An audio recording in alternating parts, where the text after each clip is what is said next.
Bem-vindos a mais uma apresentação sobre guidelines para a nutrição clínica desenvolvidas pela Sociedade Europeia para a Nutrição Clínica e Metabolismo. Nesta apresentação abordaremos em concreto as guidelines para a nutrição clínica em doentes com cancro. Atualmente, as doenças neoplásicas representam a segunda principal causa de morte a nível mundial e prevê-se que o número de novos casos aumente significativamente ao longo das próximas décadas. Acontece que a malnutrição é uma condição comumente observada neste grupo de doentes, como resultado não só do próprio tumor, mas também como resultado dos tratamentos médicos e cirúrgicos a que estes doentes estão sujeitos. Acontece que a malnutrição está associada a uma diminuição da qualidade de vida dos doentes e a toxicidade dos tratamentos a que estes estão sujeitos. Assim, crê-se que 10 a 20% dos doentes, estima-se que 10 a 20% dos doentes com cancro morrem devido às consequências da malnutrição e não devido ao próprio tumor. Assim, a evidência científica indica que as questões nutricionais devem ser tidas em conta desde o momento do diagnóstico do cancro e devem ser executadas em paralelo com os tratamentos antineoplásicos. Neste vídeo, apresentar-vos um conjunto de 43 diretrizes desenvolvidas a partir da melhor evidência atual e a partir da opinião de peritos, com o objetivo de orientar equipas multidisciplinares responsáveis pela identificação, prevenção e tratamento de elementos reversíveis da malnutrição em doentes adultos com cancro. De modo a estruturar e organizar as guidelines que vos vamos apresentar, encontra-se aqui um esquema daquilo que vai ser a nossa apresentação. Numa primeira parte falaremos sobre conceitos gerais de tratamento relevantes para todos os doentes com cancro, em que abordaremos diretrizes relativamente ao rastreio e à avaliação de distúrbios nutricionais, relativamente às necessidades energéticas e substratos destes doentes, relativamente à intervenção nutricional, como é que deve ser feita, quando é que deve ser feita, relativamente ao exercício físico, que é particularmente importante neste grupo de doentes, e, por fim, relativamente a alguns farmaconutrientes e agentes farmacológicos que podem ser utilizados nestes doentes, de modo a diminuir o impacto negativo causado pelo cancro. Numa segunda parte, falaremos sobre algumas intervenções relevantes em categorias específicas de doentes com cancro, isto porque, naturalmente, consoante aquilo que é o contexto clínico de cada um, as condutas a ter em conta podem ser diferentes. Nesta segunda parte, falaremos sobre diretrizes relativamente a cuidados particulares a ter com doentes com necessidade de cirurgia, em doentes com necessidades de radioterapia. Depois, mais numa abordagem médica de oncologia, focar-nos em dois grupos em concreto: os doentes sujeitos a tratamento anticancerígeno e curativo ou paliativo e os doentes sujeitos a quimioterapia de alta dose e transplantação de células-tronco hematopoéticas. E, por fim, faremos referência a algumas intervenções pertinentes nos sobreviventes de cancro e em situações paliativas, nomeadamente em doentes com cancro avançado que não recebem tratamento anticancerígeno. Esquema explicado, começamos então por falar sobre os conceitos gerais de tratamento relevantes para todos os doentes com cancro, em que vamos começar por falar sobre o rastreio e a avaliação de distúrbios nutricionais. Aqui são apontadas duas diretrizes. A primeira diz-nos que para detectar distúrbios nutricionais numa fase precoce,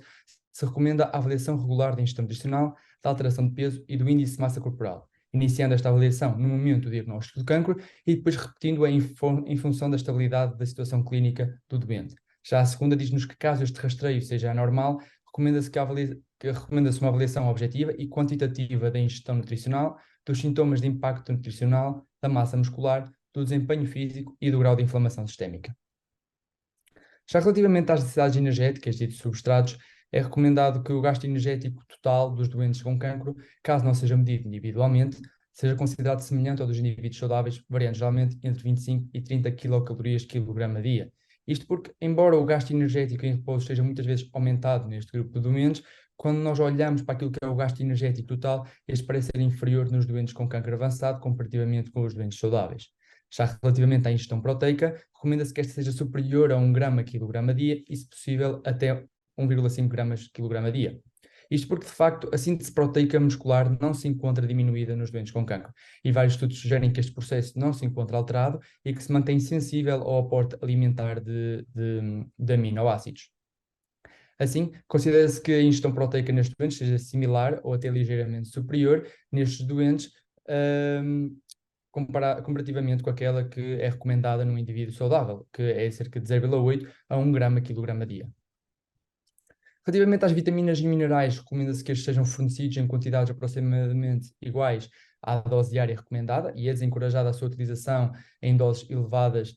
na ausência de deficiências específicas. Já nos doentes oncológicos com perda de peso e resistência à insulina, recomenda-se um aumento do rácio entre energia proveniente de lípidos e energia proveniente de hidratos de carbono, isto é, promover um aumento da produção energética a partir de lípidos comparativamente com hidratos. Isto destina-se a aumentar a densidade energética da dieta e a reduzir a carga glicémica. Esta guideline é importante uma vez que em doentes com resistência à insulina, a captação e a oxidação da glicose pelas células musculares está diminuída, enquanto que a mobilização de lípidos está normal ou até aumentada, o que sugere um benefício para o rácio que eu mencionei anteriormente. Assim, esta torna-se uma prova prática, uma vez que, para além daquilo que eu já mencionei anteriormente, os lípidos são eficientemente mobilizados e utilizados como fonte de energia em doentes com cancro, para além de que existem vantagens adicionais na substituição da glicose por lípidos nos regimes de nutrição parentérica, e desta forma estamos também a conseguir limitar os riscos infecciosos associados à hiperglicemia. Relativamente à intervenção nutricional, esta é de facto recomendada, de modo a aumentar a ingestão oral nos doentes com cancro que são capazes de comer, mas que estão malnutridos ou em risco de malnutrição. Isto inclui aconselhamento dietético, o tratamento de sintomas e distúrbios que prejudicam a ingestão de alimentos e a oferta de suplementos nutricionais orais. Neste tópico, a terapêutica nutricional deve ser iniciada preferencialmente quando os doentes ainda não estão gravemente malnutridos, e a utilização adicional de suplementos nutricionais orais deve ser aconselhada quando uma dieta enriquecida não é suficiente para atingir os objetivos nutricionais naquele doente. Se após o aconselhamento individual e o recurso a suplementos nutricionais orais, a nutrição oral se mantiver insuficiente, deve-se então pensar em realizar uma nutrição entérica suplementar, e também, e se caso esta não seja suficiente ou não seja possível, deve-se pensar em realizar uma nutrição parentérica. É isto que nos diz a guideline número 9. Relativamente à guideline número 8, esta recomenda não recorrer a regimes dietéticos que restringam a ingestão calórica em doentes com ou em risco de malnutrição, isto porque de facto não existem indícios de benefícios destes regimes dietéticos neste grupo de doentes. Aliás, estes regimes dietéticos estão associados a um risco aumentado de perda de peso e malnutrição. Ainda neste segmento temos mais duas diretrizes. A guideline número 10 diz que se a ingestão oral de alimentos estiver diminuída severamente durante um período prolongado, que se recomenda que se aumente a nutrição lentamente ao longo de vários dias e que sejam tomadas precauções adicionais de modo a evitar o síndrome de realimentação. Já a guideline número 11 diz que em doentes com ingestão alimentar insuficiente de forma crónica e ou má absorção incontrolável, é recomendado o recurso à nutrição entérica ou nutrição parentérica em contexto domiciliário, mas apenas em doentes adequados.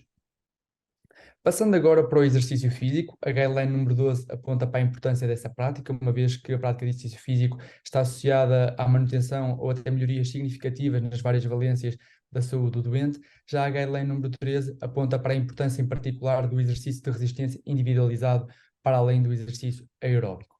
Por fim, falta-me falar sobre os farmaconutrientes e os agentes farmacológicos, para os quais foram desenvolvidas 8 guidelines. A guideline número 14 e 15 sugere a utilização de corticosteroides e prostagénios, respectivamente, de modo a aumentar o apetite nos doentes com câncer estadio avançado e que sofrem de anorexia. Já a guideline número 16 diz-nos que em doentes com câncer avançado submetidos a quimioterapia e em risco de perda de peso ou malnutridos, é sugerida a utilização de suplementos com ácidos gordos em 3 de cadeia longa ou óleo de peixe, de modo assim a estabilizar ou melhorar o apetite, a ingestão de alimentos, a massa corporal magra e o peso corporal. E a guideline 17 diz-nos que em doentes com queixa de saciedade precoce, após o diagnóstico e tratamento da obstipação, é sugerida que se considerem agentes procinéticos, como o caso da metoclopramida e da domperidona, que promovem o esvaziamento gástrico e assim promovem uma diminuição desta sintomatologia. No entanto, também aponta para a importância de terem atenção aos efeitos adversos destes fármacos. Por fim, da guideline 18 até a guideline 21, elas apontam para a falta de evidência científica suficiente para a utilização de determinados farmaconutrientes e agentes farmacológicos para diminuir o impacto negativo causado pelo cancro nestes doentes. Concretamente, falamos da suplementação com aminoácidos de cadeia ramificada ou outros aminoácidos ou metabolitos, os anti-inflamatórios não esteroides, os canabinoides e ainda os esteroides androgénios. Como já foi referido, há também dados a ter em conta perante categorias específicas de doentes oncológicos. Assim, de modo a entender-se verdadeiramente estas divisões, que o meu colega já discriminou, vou passar a explicar individualmente cada uma delas. Começando então pela cirurgia.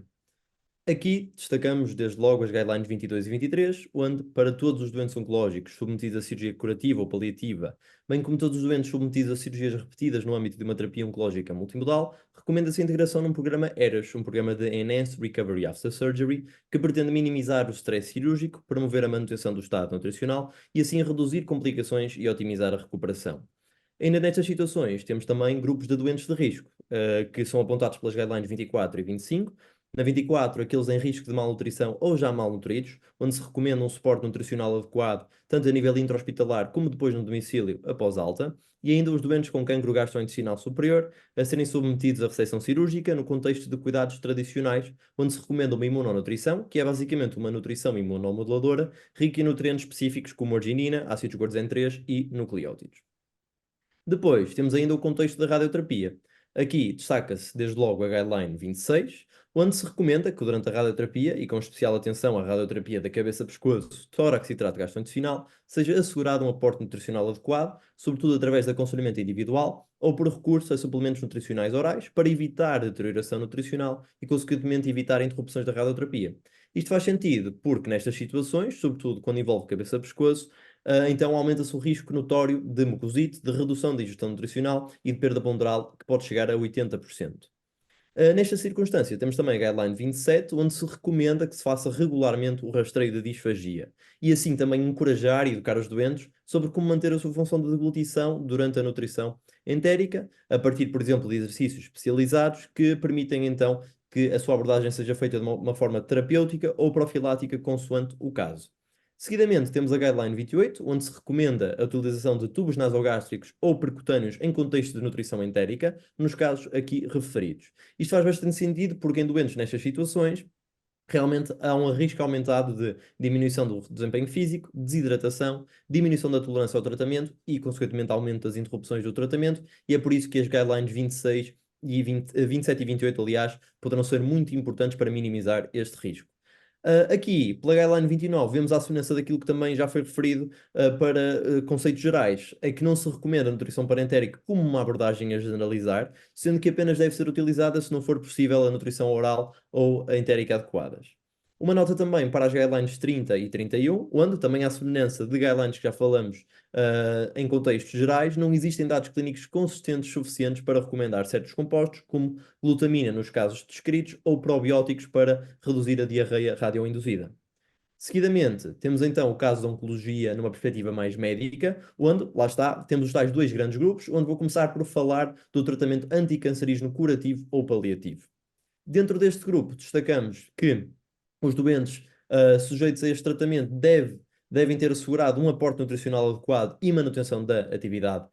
física, e nos doentes sujeitos a um tratamento curativo, se a ingestão oral for inadequada, mesmo após o aconselhamento e os suplementos, recomenda-se então a tal nutrição entérica suplementar e, uma vez mais, se não for suficiente ou possível, nutrição parentérica. Também aqui uma nota, uma vez mais, para cenários em que não existem dados clínicos consistentes suficientes, no caso para recomendar suplementação de glutamina, durante a terapêutica citotóxica convencional ou dirigida. Seguidamente, temos o cenário daquilo que é a quimioterapia associada a células-tronco hematopoéticas, onde a perspectiva será agora uma linha de raciocínio muito semelhante ao que vimos previamente, onde mais uma vez se recomenda a manutenção da atividade física e garantia de um aporte nutricional adequado, assegurado, onde, se for necessário, pode-se recorrer à nutrição entérica ou parentérica, com preferência pela nutrição entérica, a não ser nos cenários descritos na Guideline 36. Aqui, uma vez mais, não existem dados clínicos consistentes suficientes para certas recomendações. Na Guideline 37, para recomendar dieta pobre em bactérias para doentes mais de 30 dias após transplante halogénico, ou na Guideline 38, para recomendar glutamina, de modo a melhorar o outcome dos doentes deste grupo. Assim, segue-se agora o caso dos sobreviventes de cancro, onde o nosso foco será o estilo de vida dos mesmos. Aqui, desde logo, recomenda-se então que os sobreviventes de cancro pratiquem atividade física regular, sendo que esta ideia está assente no intuito de melhorar a sua capacidade funcional e, obviamente, de reduzir a morbimortalidade dos mesmos. Esta guideline permite fazer facilmente a ponte para a guideline 40, onde se recomenda a manutenção de um peso saudável e do tal estilo de vida saudável, que inclui o somatório de ser fisicamente ativo e de ter a tal dieta baseada em vegetais, frutas e cereais integrais. Estas diretrizes são particularmente importantes a partir do momento em que o seu incumprimento se associa a um risco aumentado de recorrência da neoplasia e mesmo até da mortalidade. Por fim, falamos agora das situações paliativas, onde aqui destacamos desde logo que os doentes devem ser sujeitos a um rastreio rotineiro para detectar aporte nutricional inadequado, perda de peso e baixo IMC, sendo que, identificado algum risco perante as alterações minuciosas, devemos avaliar se podem ou não ser tratadas nutricionalmente. Depois, recomenda-se também proposta e implementação de intervenções nutricionais em doentes deste caso, apenas após discussão com o próprio, tendo em conta prognóstico, benefício para o doente e, claro, o impacto inerente a implementar cuidados nutricionais. Falta depois falar apenas dos doentes fim de vida, onde, obviamente, que o primordial é o conforto. Como sabem, é provável que hidratação e nutrição parentérica sejam benéficas para a maioria dos pacientes, no entanto, considera-se que num estado confusional agudo, o recurso à hidratação limitada e por um curto período de tempo poderá ser útil para excluir desidratação como causa precipitante. Assim, agora, em jeito de conclusão, é de frisar que a nutrição entérica tem então um papel central na abordagem multimodal do doente oncológico e é uma preocupação que deve estar presente durante todas as fases do diagnóstico, sendo que estas diretrizes são a base para uma prática clínica responsável e adequada. Obrigado pela vossa atenção.